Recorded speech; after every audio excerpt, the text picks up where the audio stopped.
Welcome to Weight Loss and Wellness for Real, the podcast where people like you get the practical solutions and support you need to permanently lose the physical and mental weight so you can feel better and live the life you want in the body and mind you want.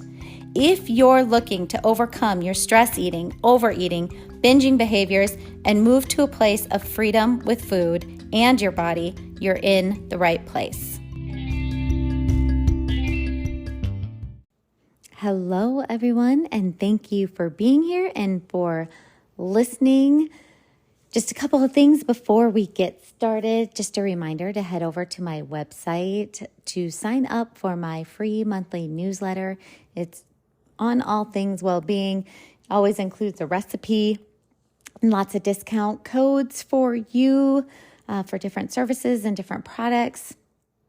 So head over there. I think if you, at any page, if you scroll to the way bottom, I believe you can sign up for the newsletter there. And my website is heatherheynen.com, and Heynen is spelled Heynen. So head over there as long as you're not driving and sign up for that. All free. And I never, ever sell your email address or give it away. I keep it. It's mine. Okay, so do you ever think that if things in your life were different, then you wouldn't binge like you do, or you wouldn't overeat like you do? We tend to blame the people in our lives, our jobs, our financial situation, the food, and so many other things. But what if what's going on around you, your situation, your circumstances, didn't really matter at all? So in this episode, I'm going to show you how you can stop overeating, you can stop binge eating, you can stop emotional eating without changing any of the circumstances in your life. If you can change your circumstances, that's awesome, that's great, and I would say go for it. But if you can't, that doesn't mean you're sentenced to binge eating or overeating until you can make those circumstantial changes. There is a way to feel better and change your behavior now without changing your circumstances. So keep listening in to learn how to do it. Hi, everyone. Guess what? I have a lovely discount code just for you, my listeners. The code is 10 off. That's 10OFF, and it will get you 10% off any one of my online courses, which now include Mastering Mindful Eating, Overcome Binge Eating, Overeating, and Emotional Eating for Good. And I also have a course on When You Want to Stop the Weight Loss Medication, a comprehensive guide to weight maintenance and mastery. So if you've maybe lost some weight using a medication and you're now wanting to go off the medication but keep the weight off, this is the course for you. And any course you buy, you keep the course for a minimum of 3 years, maybe longer. It just depends on how many are purchased. All courses are self-paced, and I promise you they are practical, meaning they don't just tell you what you need to do. You actually engage in the skills and strategies needed to make actual lasting behavior change. You learn how to do the what. Okay, all courses have multiple modules with multiple lessons. All include lots of examples, tips, and tricks to make things simple and clear. And you also get lots of downloadable resources, including the daily planning template that I use with my own clients, the exact protocol to use after a binge or an overeat has occurred to minimize its damage on your body and your mind.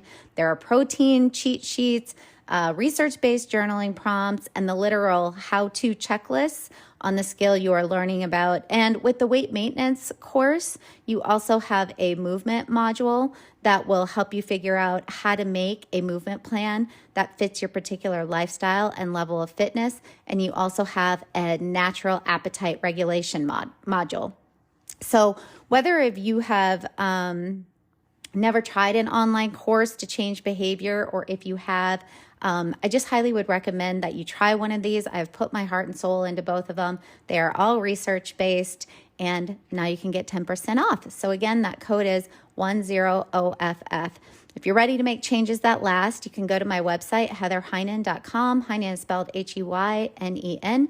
And from the main menu, click courses, and it will get you to where you want to go. Or you can click on the links in the episode description below the show. And again, as soon as you're there, when you're ready for checkout, just enter the code 10OFF, 10 off. And just a reminder, I also have an ebook cookbook that is now available. It's called Protein Forward Easy Recipes. It includes all high protein recipes, including breakfasts and sweet treats full of protein and lunches and dinner. Okay, so again, head to my website. It's probably the easiest thing to do, heatherheynen.com. Heynen is spelled Heynen. And from there, go to courses or the cookbook. And again, use code 10 off at checkout. Many of us believe that where we live and who we live with have a substantial impact on how our binge eating, on how our overeating tends to go. So here's how many of my clients' thinking used to go, or what I hear a lot of my clients say to me. They would tell me that they thought that living alone would make it easier to avoid binge eating since they wouldn't be tempted by other people's food. They also assumed they'd be happier living alone, reducing the urge to binge or overeat, since they typically didn't binge when they were in a good mood. And the persons or the people they were living with, it was often very stressful, put them in a bad mood, and so then they would binge. However, living alone also made it easier for these particular clients to binge and overeat, as they didn't have to hide from anyone. It was just them. They could binge or overeat whenever they pleased. And additionally, they weren't happy all the time when they were living alone. They still experienced various emotions that they'd use eating to cope with, particularly boredom and loneliness. So living alone actually heightened their tendency to experience these emotions, since they'd sometimes opt for eating over socializing. On the flip side, living with other people, whether it was a family, roommates, or a significant other, leads many to believe that they'd have fewer opportunities to eat alone, since others would be around and they wouldn't binge in these other people's presence. They thought they'd be more occupied and have more fun living with others, reducing the desire to binge. However, most would then tell me they still find ways to binge when they weren't around. They would eat alone in their car or sneak their food supplies and consume items they wouldn't normally purchase for themselves that were in the house already. Additionally, they didn't always enjoy the company of the people they were living with. Just like when living alone, there was no constant state of enjoyment or happiness. In summary, whether we live alone or with others, we can always find a way to binge, to overeat, and we always experience emotions that triggered urges to overeat. Neither living arrangement was definitively easier or more challenging. And this is because our living situation and the presence of others, just like everything else in life, does not dictate binge eating behavior or overeating behavior. We are ultimately responsible for our binge eating and overeating by choosing to give in to our urges. A recent client of mine debated whether to keep junk food in her home. She had experienced occasions when not buying junk food led her to binge on healthier options available at home, and she wondered if the deprivation of not having the junk food drove her to binge, and speculated that she may not have binged if she had purchased it, if she had the things in their home, because then she wouldn't have felt deprived.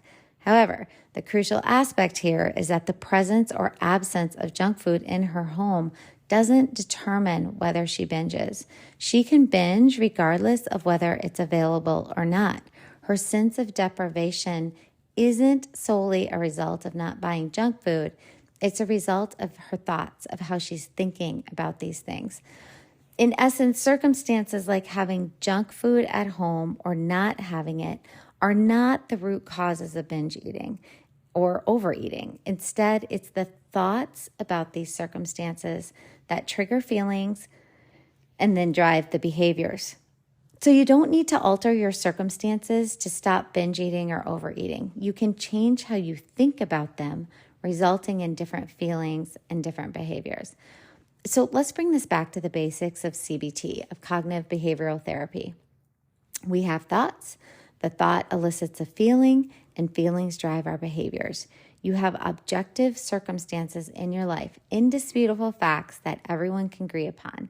Then you have thoughts about these circumstances.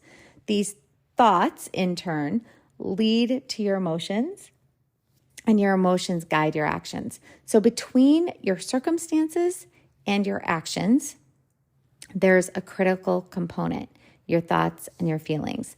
It's really crucial to understand that it's not merely your circumstances that trigger your eating behaviors. You think about those circumstances, and the thoughts generate emotions that drive you to eat. What's fascinating is that you have the power to choose your thoughts about your circumstances. You get to decide how you want to perceive and interpret them.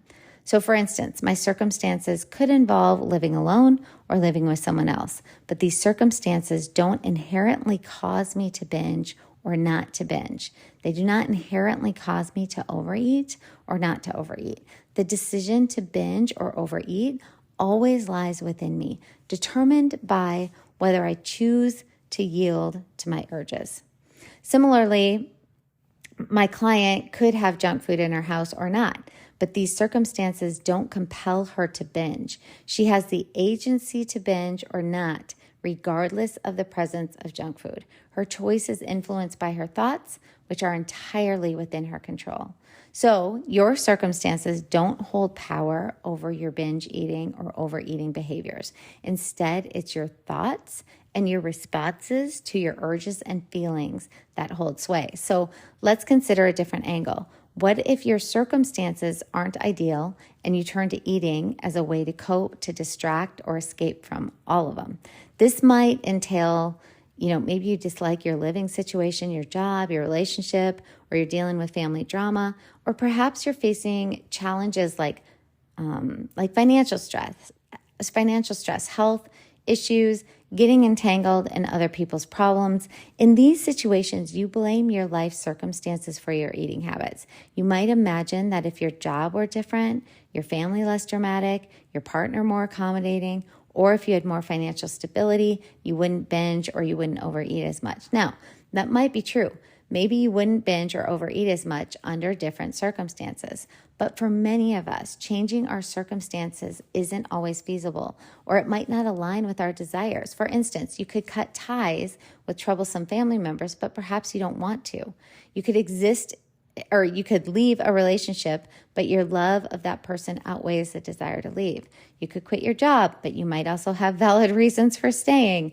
Alternatively, some circumstances may not be changeable in the immediate or foreseeable future, such as dealing with health issues, financial debt, or other really complex problems. And in these cases, what do? Does this mean you're doomed to eat compulsively until your circumstances miraculously change or you find a way to change them? The truth is, living passively and waiting for external changes rarely yields significant results. If you want substantial transformation, you must take substantial action.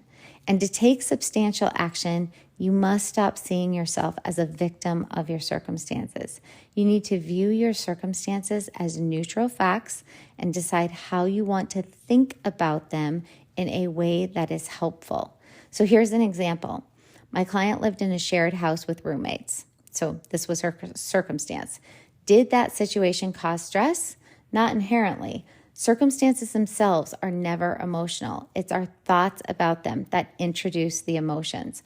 One person might find living with others delightful. Another might view it neutrally, or neutrally? Is that a word? Yeah, neutrally, as their current living arrangement. And a third might perceive it as stressful due to noisy roommates, lack of personal space, and so on. The key takeaway is that the circumstance isn't inherently stressful. It's the individual's thoughts about it that create the stress. Therefore, you don't necessarily need to change your circumstances to feel better. You can change yourself, particularly your thoughts about your circumstances. By doing so, you can experience very different emotions that won't drive you to numb your feelings with food or to change your feelings with food. So if you want to feel better, altering your circumstances isn't your only option. You could change your thought patterns.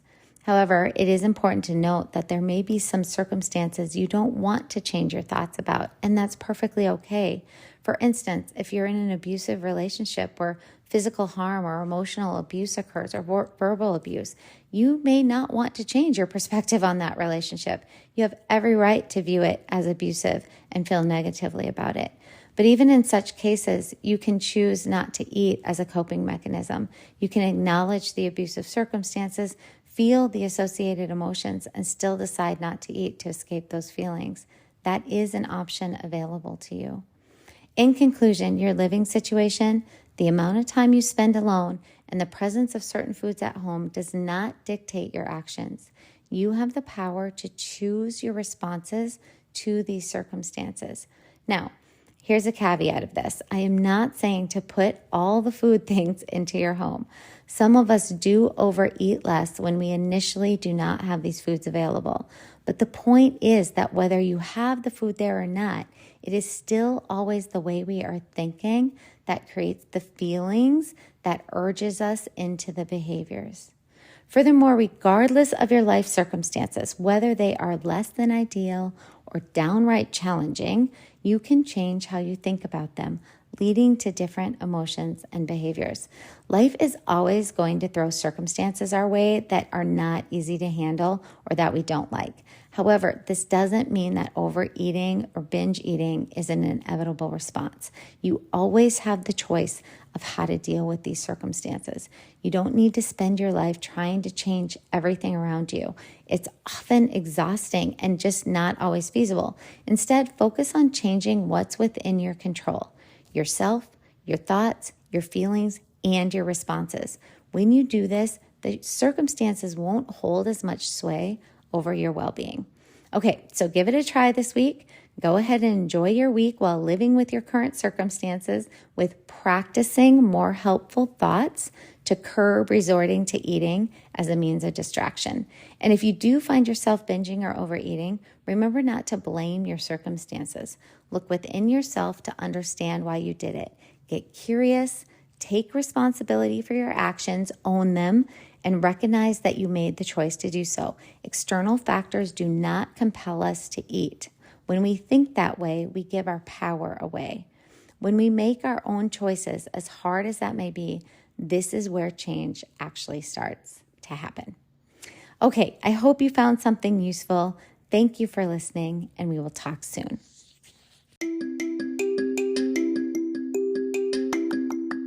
Did you know you can find a lot more help from me on my website? Go to heatherheynen.com. Heynen is spelled Heynen, and get in touch with questions on all things I offer, like online courses for overeating, weight loss, goal attainment, and also my coaching and counseling services. Just a reminder that this podcast represents my own opinions. The content here should not be taken as medical advice. The content here is for educational and informational purposes only. Please consult your doctor or healthcare professional for any individual medical questions you may have.